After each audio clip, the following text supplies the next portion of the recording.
Okay, let's get started. Welcome, everyone. Thank you so much for joining me tonight for Compassionate Citizen Crash Course. My name is Laura Winnie, and I am the Humane Educator for DuPage County Animal Services. So let's talk about living humanely with the animals, both near and far. Before we get started, though, just a couple of housekeeping items for Zoom. Everyone should be muted right now. Please keep yourselves that way so we don't have any audio interference. We are also recording this webinar to post later on our YouTube page. If you have questions, feel free to throw them up into the chat box, but I won't be checking the chat until the end of the program. Wonderful. So tonight we're going to talk about basic humane tenets that we can live by, right? I'm assuming that you're here because you're an animal lover and you want to do the best that you possibly can to make sure that animals everywhere are living their best possible lives. So we're going to talk about ones close to home, the humane coexistence, both inside our home and in the wild outside. Also, how consumer choices we make affect animals both near and far, and also taking care of the environment that we all live in. So looking at those basic humane tenets, this is something that humane organizations the world over believe in. So protecting animals from suffering and cruelty, striving for sustainability, basically leaving no trace behind. So excuse me, the resources that we're using are renewable and we are not creating an impact on our environment or the animals unnecessarily. And this has come really into the forefront, especially with the most recent pandemic, this idea of One Health. Basically, the practices that we have affect everything around us. So the idea of One Health is promoted by the CDC and other health organizations that we can only be as healthy as the environment and as the other animals that share this planet with us. The idea of factory farms causing lots and lots of pollution and producing unhealthy animals that are then consumed is a very big concern for the One Health. And also those environmental problems worldwide that are creating issues, not just for the wildlife out there, but for us as well. Humans have been spreading out over more and more geographic areas throughout the years. And as a result, people are much closer to animals than they have been in the past. Basically, the animals were always there and the people have just kind of branched out and are now in more areas.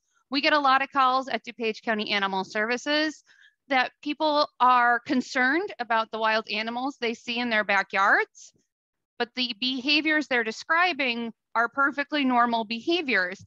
They're only concerning because the person is not used to them. So a lot of that is about education and figuring out like, okay, when is an interaction a concern? When is there actually something to worry about when we see an animal doing something, or if they are too close, you know, what are some ways we can mitigate that?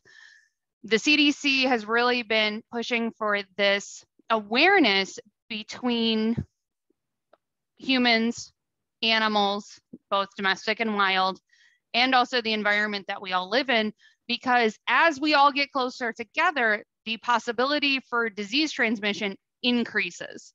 So this is especially true with zoonotic diseases. Zoonotic diseases are ones that can be passed between animals and humans. So those are ones that animals might be a carrier, they might affect the animals, but they can also be transmitted right to humans. Prime example of that is rabies. And we are very lucky to live in a country where we have very high standards for rabies control so that it is not a huge concern for us with our domestic animals. However, as we're more and more in contact with our wild animals, with our wild friends, that does become a concern because they definitely still carry this disease. It's not wiped out from our country. It's just that we're not seeing as much transmission between animals and humans, which is very good. In other countries, such as over in East Asia, where they do not have the rabies control with their domestic species that we do here, there is a much higher rate of transmission from domestic animals, dogs, cats, to humans, which of course increases human fatalities. So it's a prime example of one of those instances where managing the animal population is protecting the human population. So speaking of those animals, let's talk about how we can humanely coexist with them, not just the wild animals, but also the ones that live right in our households. So we're going to start with the ones closest to home, and we're going to talk about the 5 freedoms. The 5 freedoms was developed in the 1960s. It was actually over in the United Kingdom as a result of an agricultural study by the government, but it's since been adopted by humane organizations worldwide, shelter veterinarians, the ASPCA, the Humane Society, and much more, because it really does show for those animals in human care what we need to be providing for them. So really quickly, freedom from hunger or thirst, freedom from discomfort, freedom from pain, injury, or disease, freedom to express normal behaviors, and freedom from fear and distress. So those are the 5 main tenets that if you have an animal in your care, whether it's your pet, whether you are a farm owner and you have chickens or geese or pigs or cows, what are the things that we should humanely be providing these animals? Even if they are quote unquote work animals, we still need to be paying attention to what they need. And especially when we're talking about our pets, looking at these 4 necessities covers most of those freedoms. So I call them SHED: shelter, healthcare, exercise, and diet. And looking at these 4 necessities covers so much of those freedoms. Freedom from hunger and thirst, making sure that they have proper diet and access to fresh water all the time. Bam, that's the freedom from hunger and thirst, that's under diet. Freedom from discomfort, by providing our animals with proper shelter and making sure that they have a nice, comfortable area where they can rest and relax. That's key, because a doghouse by the side of the road, busy street, lots of people going by, yes, technically you are protected from the elements, but is it a restful area if there's a lot going on right there? So that ability to rest is going to be very key in making sure that we're providing that freedom from discomfort. Freedom from pain, injury, or disease. That's a big one that we can easily rectify by making sure our animals get proper medical care. Doing those yearly vet visits, even with our smaller animals, even with our guinea pigs, our hamsters, our rats, making sure that we're not waiting until we see something bad, that we are going every year to try to find those problems, because animals are amazingly good at hiding weaknesses and illnesses. So taking them every year, you can catch stuff earlier before they're even showing symptoms. Now, every animal is going to need different things. So those 4th and 5th freedoms, especially that expressing natural behaviors, a lot of that you're going to be looking at their natural instincts and doing your research of what natural behaviors come with these animals, okay? So for instance, cats and scratching. Cats need to scratch. It's something that relieves their stress. It helps them spread their scent, which makes them more comfortable in their environment. It feels good and it helps maintain their nails, their claws. So that's something a cat needs to be able to express. Now, that doesn't mean they have to be able to express it on your couch. I'm not saying that. I'm not saying sacrifice your furniture so your cat can get its scratch on. I'm saying provide alternatives, okay? Do your research. There are definitely ways that we can create these environments for our animals so that they are living their best possible life. So one of our big things that we talk about at the shelter is enrichment. And this falls under that exercise, because most people, when they get a dog, they know like, okay, I'm gonna have to walk my dog. Perfect, exercise done. Well, not quite. When we talk about exercise, we're also talking about exercising their mental facilities as well. You want to make sure that they are using their brains and also expressing those natural behaviors. So that's where enrichment comes in. It's an outlet for different things. So for example, my favorite thing I like to talk about is my dogs. I have 2 beagles, and if you are familiar with hound dogs at all, you know that they love to find food. It is one of their favorite things to do on a walk. I mean, I had a beagle that could smell through 6 feet of snow to get a pizza crust that someone had left behind. And honestly, I was really impressed at that point. So yeah, she totally got to keep the pizza crust because that was really cool. But luckily now I have been working on other ways for my animals to express these behaviors, and then I don't have to worry about them potentially throwing up gross pizza crust they found on the sidewalk. So easy ways you can do this: food puzzles, scatter feeding, and not just with dogs. You can see here in the picture, we have a reach feeder. So this cat has to hunt for its food by working for it. It's not just provided in a bowl. They actually have to use their brain and figure out how to get that food. And that's, one, going to be fun for them. And 2, it's going to wear out their brain and wear them out as well. Think about when you were in school, you had a big test, and at the end of the day, you were exhausted. Maybe you didn't walk a lot, maybe you didn't exercise a lot, but you were exhausted because you used your brain so much. Same thing with our pets. I notice with my animals, when I do a scatter feeding or I do a new puzzle, you know, they are more tired after a new puzzle toy than they are after their regular walking session, because it just stimulated all of those mental faculties in such a good way. So there's lots of different categories of enrichment. I'm going to stick with some of the basics. So the sensory ones, you know, having them sniff for things, having them look for things, using their senses. The physical environment, changing up items. For instance, my cat really likes new textures. So I switch up her sleeping arrangement by having different types of material available for her to lay on, because she really enjoys that. You may have noticed your cat likes to crawl into cardboard boxes. That's a physical enrichment, providing them a different thing to engage with. Mental training, using those food puzzles. Training doesn't just need to be for dogs, it can be for all animals. And there is nothing cuter than teaching a bunny to jump through a little hoop. I mean, it's just freaking adorable, and it's fun for them as well.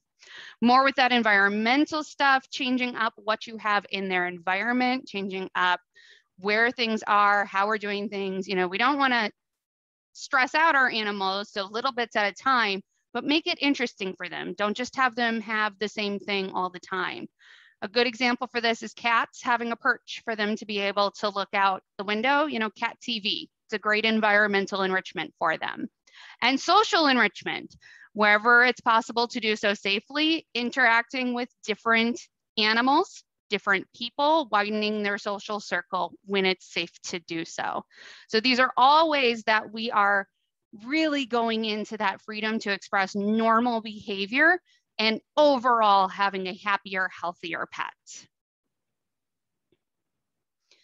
Now, the freedom from fear and distress, there's a lot of stuff that we do that really freaks out our animals, and some of it is necessary. I know, you know, taking your animal to the vet is never fun. It stresses them out. It stresses you out. It kind of makes you feel, right? It makes you feel bad, even though you know it's in their best interest. You don't like the fact that you're stressing them out. So founded in 2016, there is a fear-free certification program for professionals. So groomers, veterinarians, anything like that, any professionals, trainers that deal with animals, they can go through the certification to figure out little ways that add up to help the mental well-being of your animal. So whether that means never putting a cat's carrier on the floor, because being on the floor is very, very scary. Always keeping it up high so they can have a nice vantage point. Little things like that are going to help your animal feel more comfortable in an environment that's sometimes they just have to be there, right? They just have to be at the vet. And stressed out animals are going to be more aggressive animals because they're going to act out of fear. So reducing that fear and anxiety wherever we possibly can is a great way to do that. And what's awesome is not only is the certification program available for professionals, and you can go to their website if you're on the lookout for a new person to take care of your animals, that's a great place to start. If you love your vet or your groomer, tell them that this exists. Tell them that this additional trainer can get them on the map and also just really help them with their clientele. It can also help you. They have resources for pet owners as well. And it's very, very interesting to dive into some of the things that we do we're not even thinking about. For example, how you approach a dog. We tend to approach dogs the way we approach people, which is head on with purpose. And that's really scary to a dog. So what's a better way we can approach the dog so they understand that we're friendly, that we're a good person to be around? Well, making sure that we're not staring at them, because dogs see direct eye contact as threatening. So avoiding staring at the dog, kind of taking a meandering approach so that we don't come off as too aggressive or too assertive to our dogs. There's lots of resources on this to just increase our healthy bond with our animals. So I highly recommend that you guys check it out. Now, those 5 freedoms can also be applied to wildlife. So the ones that don't live in our home, but we see on a regular basis, or at least we see, evidence of on a regular basis. Typically, freedom from discomfort and freedom from pain and injury or disease are not something that we argue about, right? We do believe that these wild animals should not be in horrific situations. That's something that generally across the board is not a problem. It's the other freedoms that we tend to have a little bit of conflict with, because that's where it crosses over into our territory, so to speak. So access to food and water, access to shelter, and expressing those natural behaviors. Well, if the shelter is in your garage and you don't want a skunk living in your garage, that's where some conflicts are going to happen, right? If you have squirrels stealing from your bird feeder and you don't want them to steal from the bird feeder, you want the birds to have access to the bird feeder, that's also going to cause a conflict. If you have, let's say, a deer just going through, rubbing up against stuff, getting into the raccoons getting into the garbage, things like that. They're all expressing those natural behaviors. They're all trying to just live their lives in the best possible way. But we need to figure out how we can balance our needs and their needs and make sure that we're all living humanely. And the important thing to remember is, again, these animals were here first. They didn't move into our space. We moved into theirs. So they had the rule of the roost, and then we very rudely came up and built houses and permanently settled here. And an important thing to understand is, for instance, a raccoon isn't going to look at a hollowed out tree and your attic differently. They're just going to see a nice, cozy, warm space to hang out for when it's cold outside. They're not going to be like, oh, I'm going to go steal this human's attic space because I'm a crafty raccoon. No, they just see an available space that suits their needs, okay? And education is going to be key to figure out how we humanely coexist with these animals. And a big thing is going to be understanding what we should do and what we should do as a last resort. So sometimes trapping is the first thing we think of. Like, okay, I have an animal in my attic. I have an animal living under my deck. I'm going to trap them and remove them. Great. What happens when the next animal moves right in? Because if the attraction is there, then animals are going to want to be there, okay? And if the access is there, animals will be there. So trapping and removing an animal without understanding, 1, how they got in, and 2, why they're there in the first place is going to cause a lot of problems, because you're just going to have the same problem with different animals over and over and over again. And removing animals from your property is illegal, okay? That's something that they don't tell you when you buy the traps at Home Depot or Menards or any of those hardware stores. But when you buy those traps, if you are buying it with the purpose of trapping an animal and then taking it off your property and taking it somewhere else, that is illegal. These animals belong to the state of Illinois. It's kind of weird to think of, but yes, the wild animals belong to the state of Illinois, and us doing stuff without the proper permits is illegal. And also, if you trap, let's say, mama raccoon and remove mama raccoon, but babies are still behind, wild animals are good moms. They're going to do their utmost to try to get back to their babies, and they might even cause more damage in their frantic effort to get back to their babies. So it's very important to understand when you're doing this, you need to do it properly. So there are wildlife trappers that can help, and they are permitted and they can do that. You can also just go to the Department of Natural Resources to get the proper permits, but you need to know, you need to do your research. So you need to figure out where the animal's coming in, and a wildlife trapper should be able to provide this information. How many of these animals are there, and did they get all of them?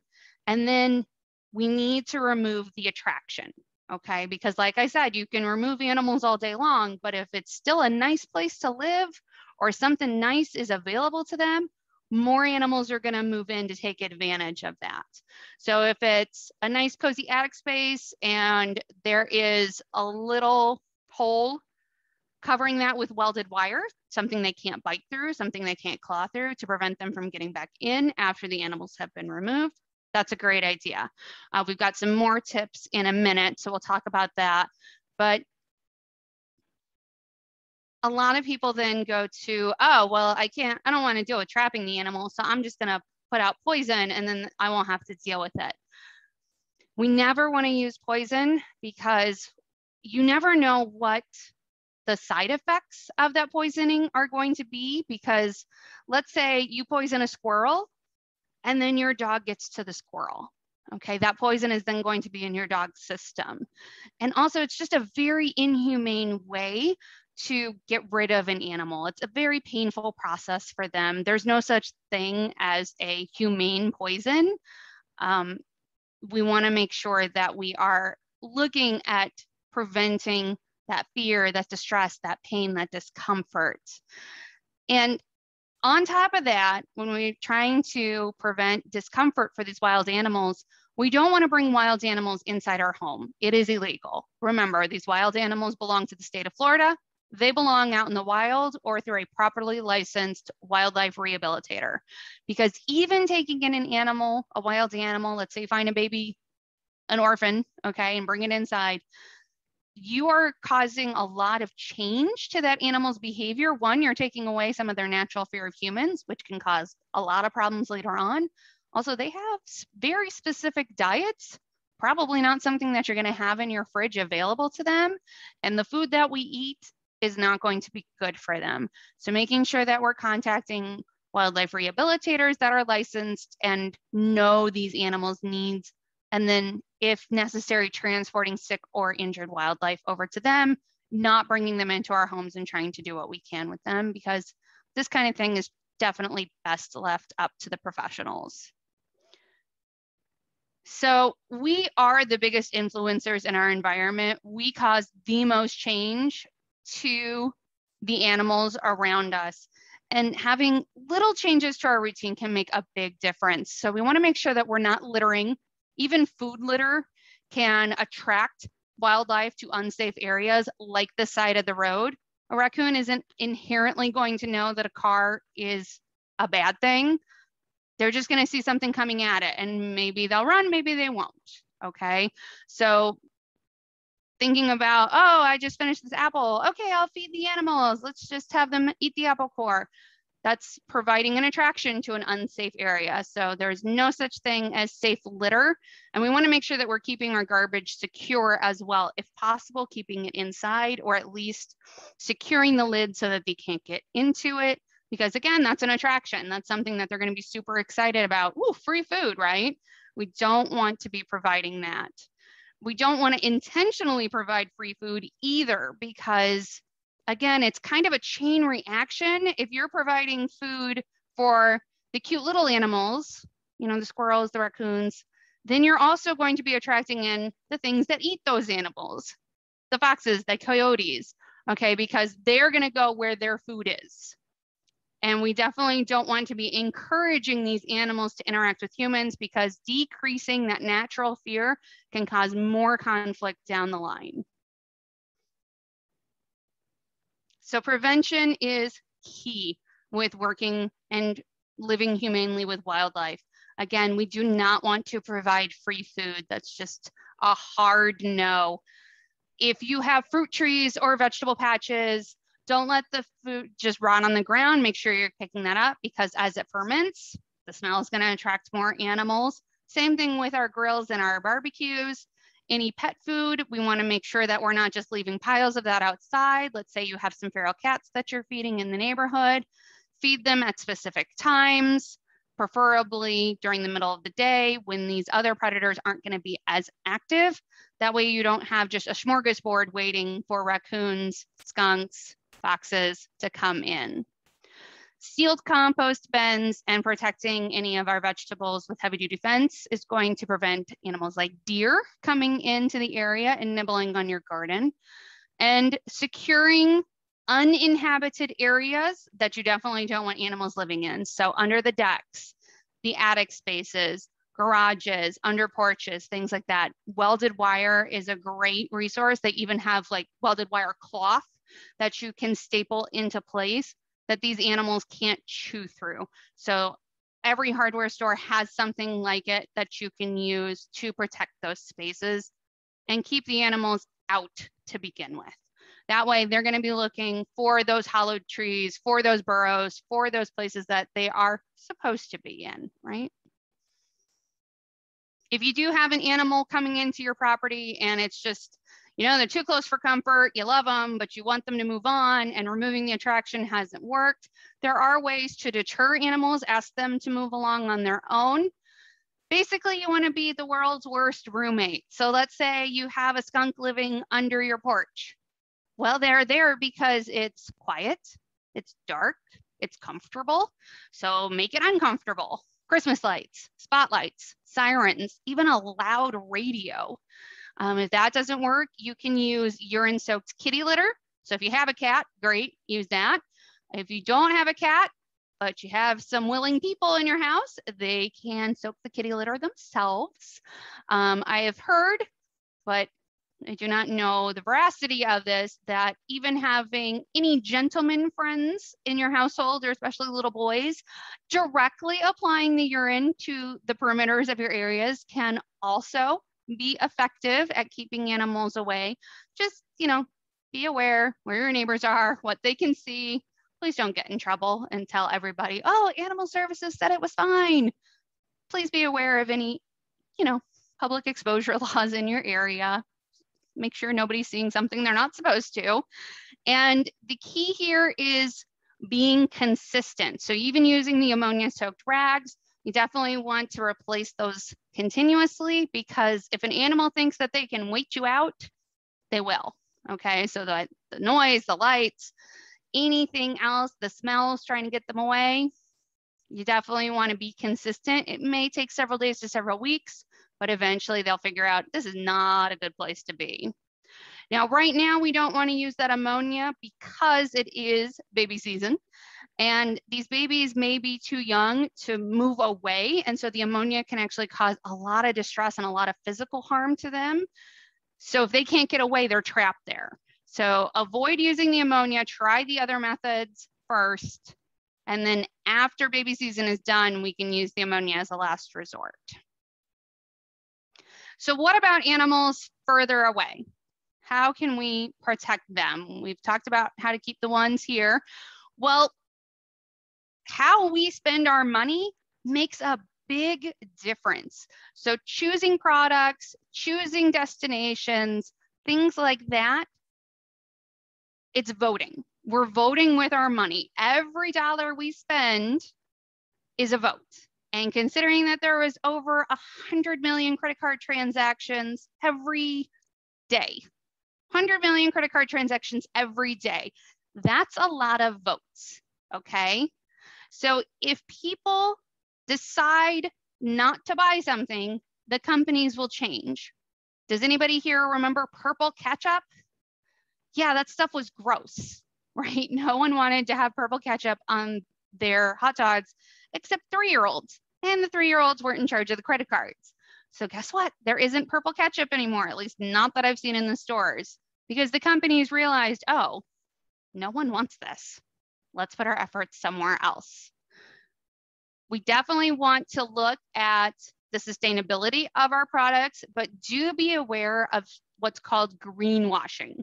So sometimes companies know that being green and sustainable is trendy and it's something people want.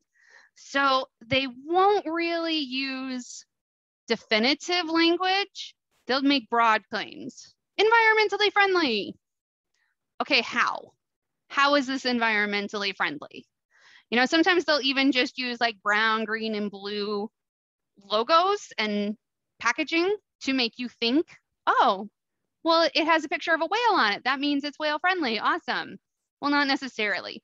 Instead, you want to look for specific details. So this product made from 80% recycled material. Excellent. That is a specific detail that we know they can back their claim to because someone is going to check. So those certifications are going to be very important as well. We're going to talk about a couple of different certifications tonight. Certification of green products is a good one to look for, and even green companies. And there are lots of different websites you can go to for that. Now, when we're talking about tourism, this one can be a little bit more specific to the animals in the destination's care. So looking at the Association of Zoos and Aquariums or Humane Certified, these are organizations that check to see how these organizations treat their animals. Are they humane? Do they provide education? Do they focus on conservation? These are all standards that these organizations need to meet.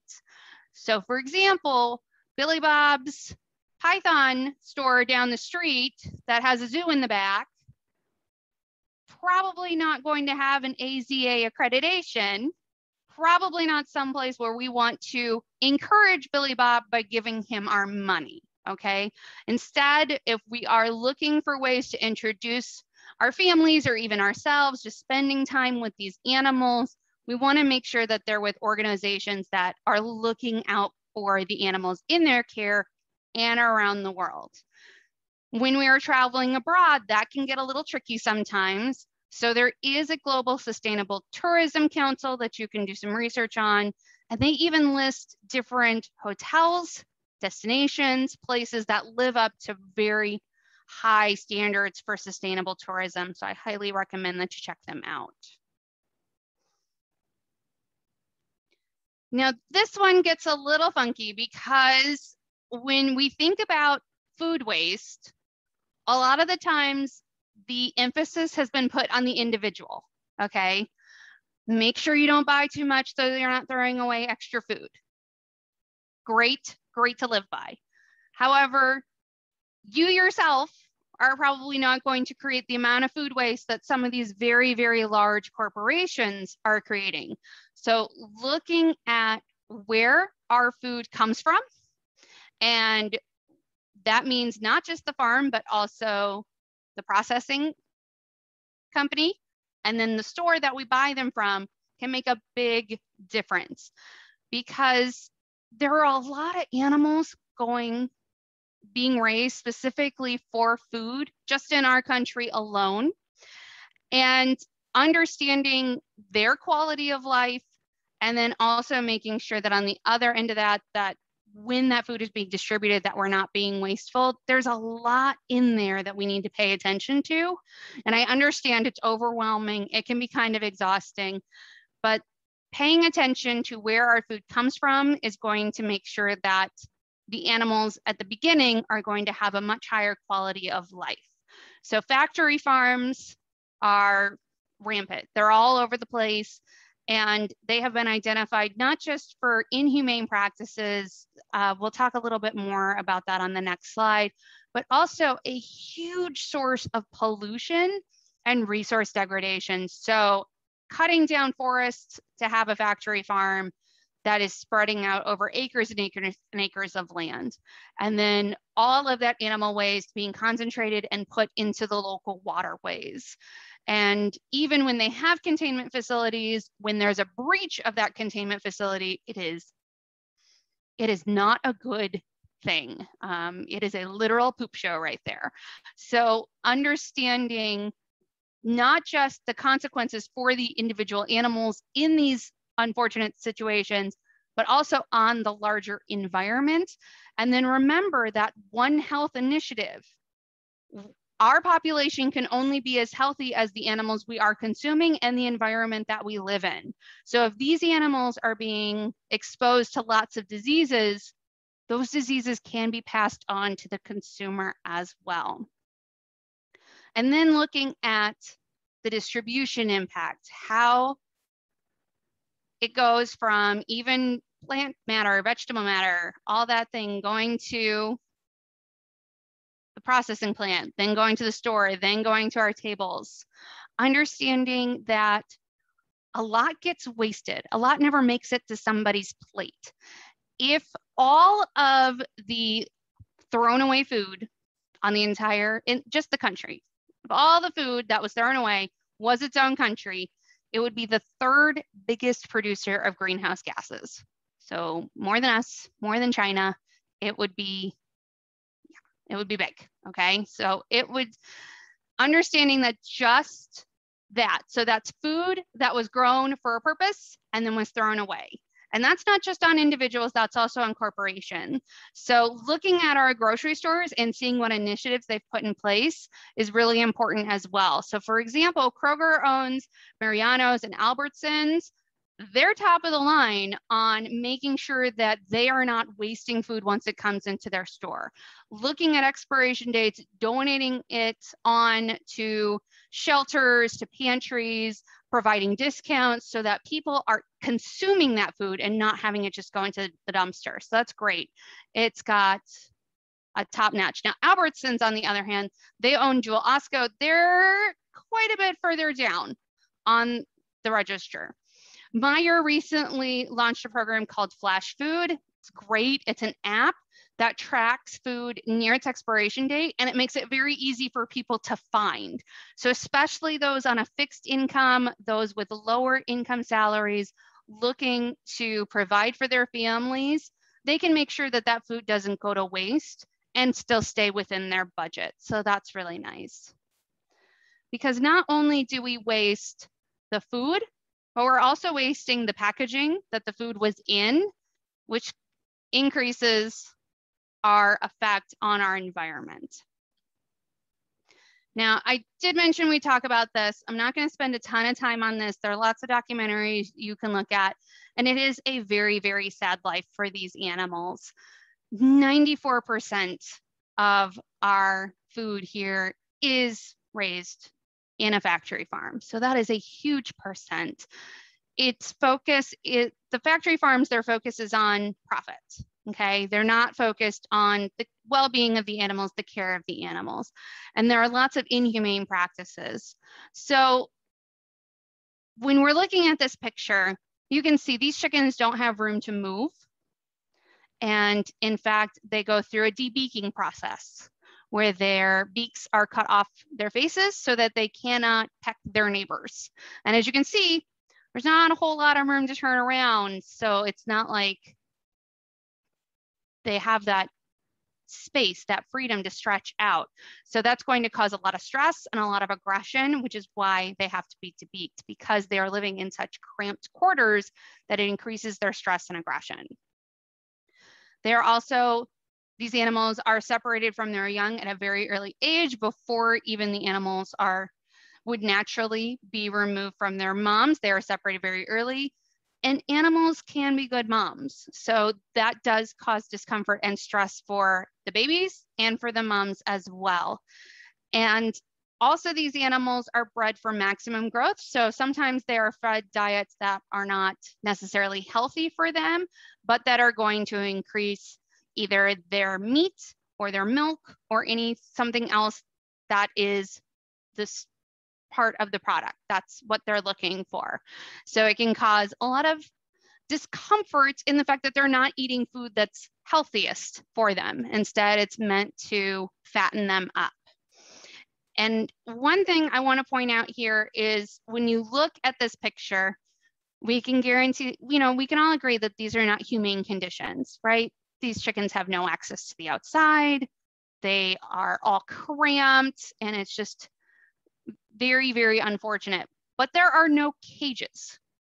So this is one of those instances that greenwashing we talked about earlier, where cage-free sounds great, right? Not having these animals cramped in cages sounds fabulous. But this is sometimes the reality of those claims, because this is a cage-free environment, but it is not a good environment. So what kind of things can we do to get away from this factory farm? Well, we can support local farms, because the local farms we can visit, we can see what they're doing. They also tend to be on a little bit lower scale, so they're not as focused on generating as much profit. And the animals are raised with those natural diets, with a freedom of choice, inside, outside, with these animals, a little bit more. And they also get a little bit more care and compassion from their handlers, because they're not just seen as a product, they are seen as a living, breathing animal. So knowing local farms can be a little bit tough, but luckily for us in Illinois, we have a great app for that. It's Crate Free Illinois, and there are things you can order online that can be delivered right to your door from these humane small farms. So there's no excuse by saying, oh, well, I don't know where a farm is. I live in the middle of the suburbs. There are no farms near me. That's fine. Go online, find your meat there, and have it delivered right to your door. Super convenient. We can also look at the labels on the foods that we see in the grocery store. So certified humane is a top one to look for, because that's going to mean that these animals do have more access to the outside. So not just that cage-free, but also that more natural environment that's going to be healthier and better for those animals. Animal welfare approved. Again, these are independent certifications that have our higher standards for looking at what the animal's life is like. And that translates to the health of the animal, and then translates to that One Health idea as well. What we are putting into our bodies is healthy as well. Now, there are many people that see these things and immediately just want to go full vegan. And I completely understand that. And I definitely encourage you, if you're looking into trying a vegan lifestyle, that is definitely the most humane route you can go, okay? I do know that that's not the reality for most people. I myself, I'm from Wisconsin. I love cheese. Vegan is probably not going to be an option for me anytime in the near future. However, I can look at reducing my own meat consumption, because even by reducing animal products by 1 day, we are saving so much. So you can see here on the slide, 1,100 gallons of water, okay? 45 pounds of grain, 30 square feet of forest, 20 pounds of carbon dioxide, and the life of one animal. So that's just 1 day of choosing that vegan lifestyle. And, you know, a lot of people have heard of Meatless Mondays and they just think it's a recent gimmick, but it's not just because it sounds good marketing wise, you know, the alliteration, Meatless and Mondays.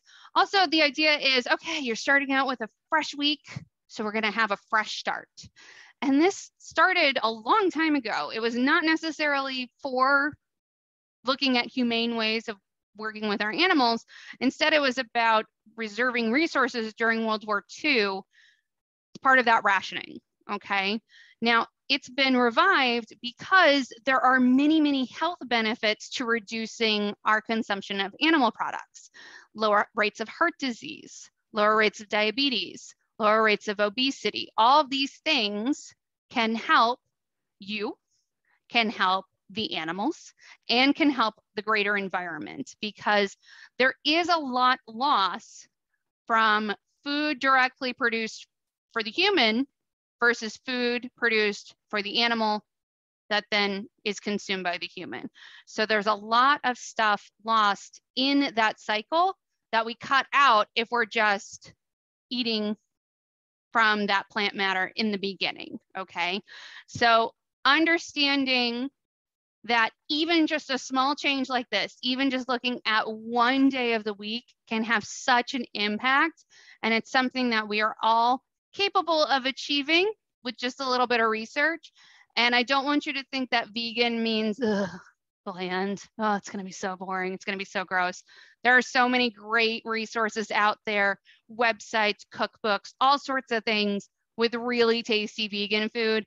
I will admit, I was kind of skeptical about it when I was up and coming. I wasn't a huge fan, didn't think it was going to be good, but there are lots of great tasty options out there and lots of people willing to give advice.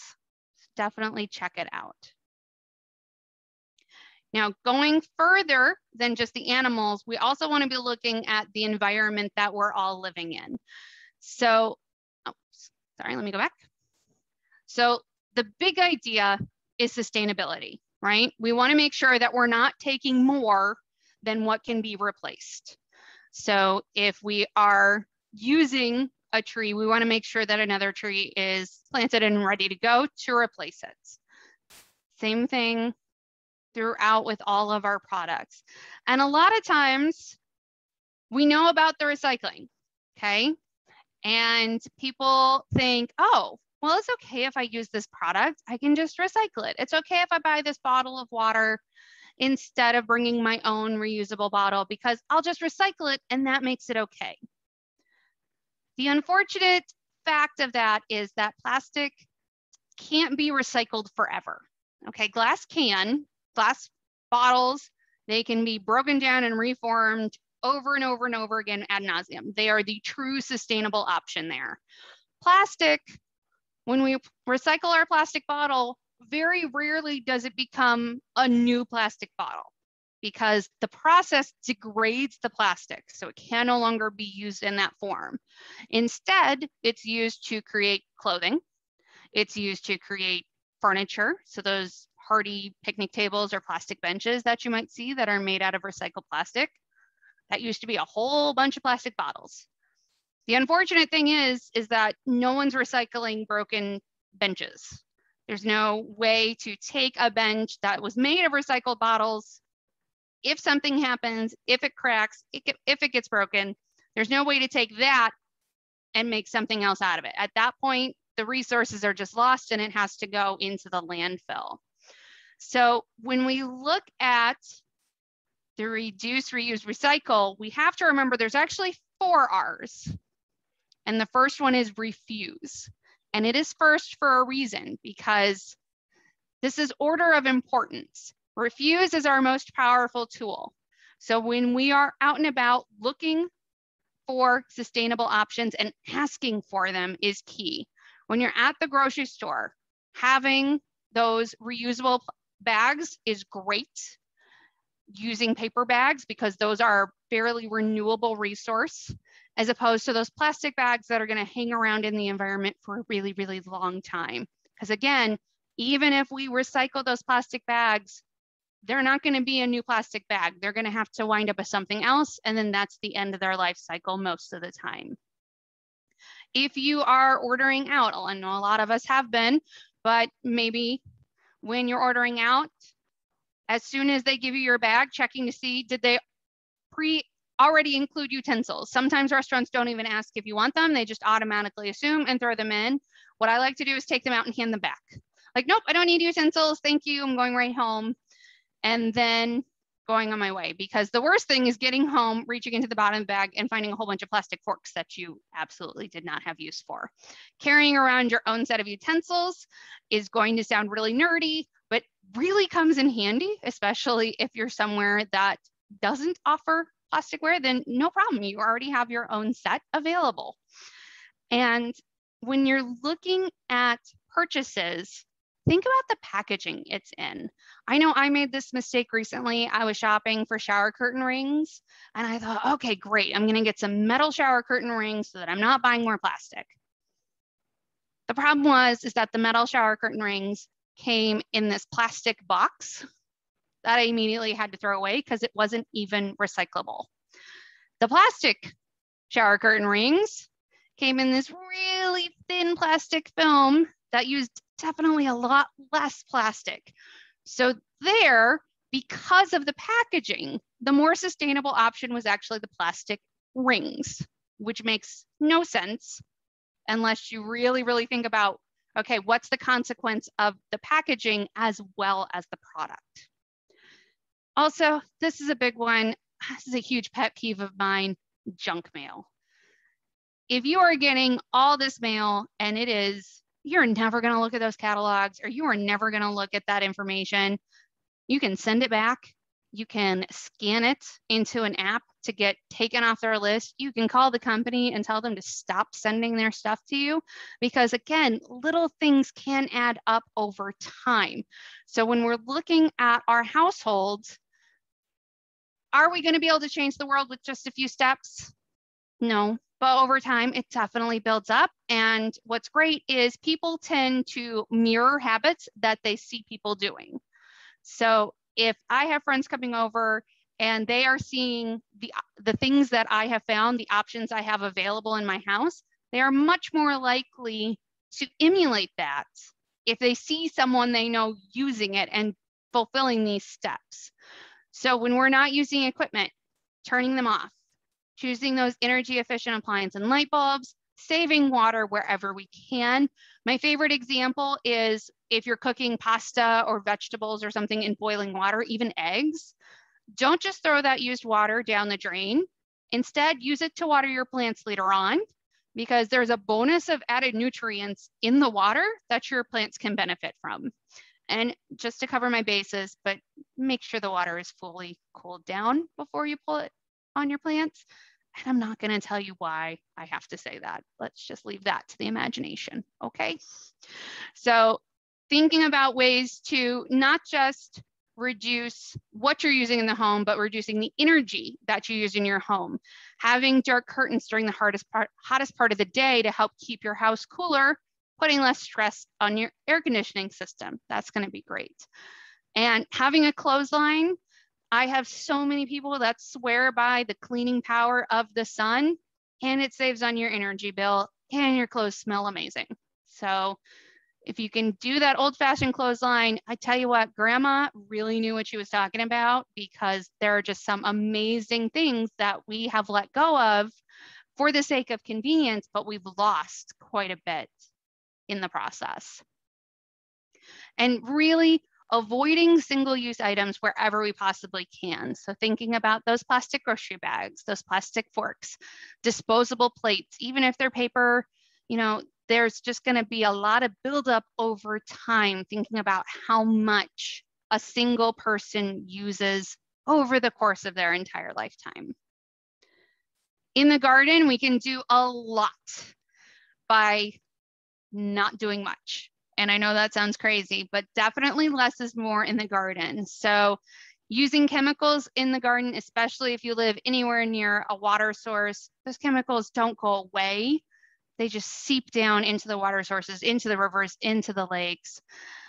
Collecting rainwater to water your garden with, or collecting that cooking water to water your garden with, are going to be great ways to conserve water efforts and to make sure that we're doing the best we can not to hike up those water bills. Another way is to make sure that when we're watering our grass, one, right now, you don't really need to. So if you have automatic sprinklers, turn them off, because trust me, your grass is getting plenty of water with the weather we've been having. They don't need the extra. And planning when we do it as well. So we don't want to water our grass during the heat of the day because it just all evaporates. It's not really going to do much good. So early in the morning or late in the evening, so it has time to soak in before the heat of the sun evaporates it. And check with the local extension office. They have great information on how much water your particular style of grass needs, because it's some crazy number, like 70 to 90% of Americans overwater their grass, and grass is much more durable than we give it credit for sometimes. So we don't need to necessarily water it every single day. We can wait. You know, we can do every couple of days, just like with nature. You know, we don't get rain every day except right now, but typically we're not getting rain every single day, and the plants do just fine on their own, okay? We also want to look at having our garden lively. So a variety of plants, colors, things to help our pollinators, because pollinators, our bees, our butterflies, are going to make for a much healthier environment than just us on our own. Having those local species of trees is also going to be great for those, and composting any of our garden and kitchen waste so that it doesn't just go into the landfill, but instead can benefit our gardens and create those natural nutrients so that we don't have to use those chemicals. And very, very important, one of the best things that we can do as humans is advocate for these issues, for these animals. So supporting conservation groups, contacting our officials for when something happens or is coming up in the bill. Most recently, Illinois passed a law banning puppy mills and the sale of puppy mills, even from other states, in our pet stores. So that was a great step forward to trying to curb that inhumane puppy mill practice from getting a profit from people in Illinois, right? And again, where the profit is where the companies go. So if there's no profit in it, then they're going to find other avenues. So if you're looking at tracking legislation so you can keep in contact with your officials and then vote on these things when they come up, Animal Welfare Institute tracks mostly federal cases, but Legiscan and GovTrack also looks at local Congresses, legislatures, and you can even just do little searches, environment, animal, and look to see what bills are in committee, where they are, have they been introduced, what the bill says, and then who to contact for more information. So those are great resources if you want to get more involved on the legislative end of it, because in the end, we can do all those little steps that we're talking about, but it's going to need the big steps to really, truly make those differences. Some of the best examples I have are bald eagles. Bald eagles almost went extinct in this country through the use of DEET. It was a pesticide, and it was a great pesticide. It got rid of mosquitoes. Everybody loved it. However, it caused the eagles' eggshells to get super, super thin so that they couldn't survive to hatching, and it almost caused an extinction. Once environmentalists figured that out, brought it before Congress, Congress banned that particular pesticide from being used, bald eagle populations made a comeback. So again, our little actions are important. Don't let anybody ever tell you they aren't, but we also need to look at the big picture so that we can have broad umbrella protections for these animals, not just the ones in our care, not just the ones out in the wild, but also the ones that affect everybody's lives, those ones at the pet stores, the ones out at the farms. All these animals deserve those 5 freedoms, and it's up to us to make sure that they get them. So thank you so much for joining me tonight, everybody. I can hang around for just a little bit for some questions. So if you have one, feel free to shove it into the chat. I also included a link to a survey, so I'd really appreciate it if you would give me some of your feedback. We're always looking to improve programs at DCAS, so thank you. We do have some coming up, and I'm going to plug those real quick. Are you ready for a Red Eared Slider? Lots of people go traveling during the summer, see those cute little guys and want to bring them home. So make sure you're ready for that. What are they going to need when they're not the size of a quarter anymore? What are they going to need when they're bigger. Also, more information on working with our wild neighbors. So we covered a little bit today on with the wild animals, but going more in depth on some of those aversive techniques and those humane existence, and also just how to identify animals that we have in this area and any potential problems that might arise from them. Also, that shed, shelter, healthcare, exercise, and diet for the little guys, the guinea pigs, the hamsters, our bearded dragons, even our little birds. What do these animals need to live their best possible life? And for anyone that's having issues at home or looking to up your game with what you have with your pet's behaviors right now, we're going to be doing Pet Training 101, going over the basics of what we can do with our animals to make sure that everybody is having a good, happy life, right? Okay, so let's look to see if we have any questions.